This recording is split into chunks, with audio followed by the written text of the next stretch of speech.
Hi, my name's Daniel Six. I'm a paramedic for the state of West Virginia. Been a paramedic since 1977. Well, what got me in EMS? Actually, it started in Wetzel County. My mother and my dad ran as volunteers in the fire department in a little town in Wetzel County, and I got kind of interested from the stories that she told me about her work there. And I started out actually as a CPR driver with them, and then it just kind of I don't know, kind of got me very interested, because I'm the type of person that likes to help people, so I'm a helper.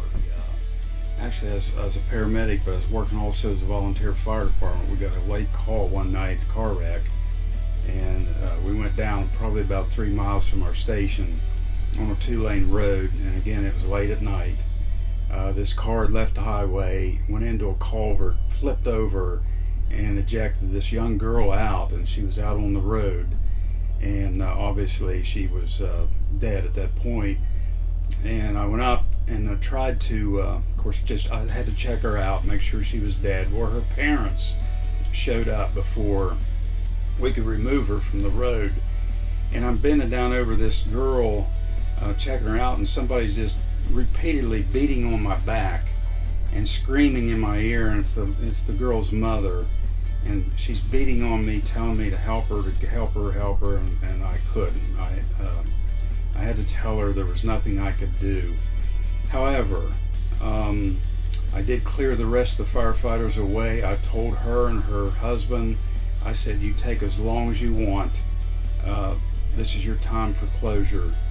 And so I did. We backed away and let them have all the time they needed. And she come up to me later on and thanked me for that opportunity to say goodbye to her daughter. So that's probably been the most memorable moment of my entire career.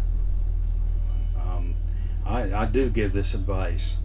When we go through our training, we teach everything about anatomy, physiology, etiology, everything about the human body, and about how to treat that.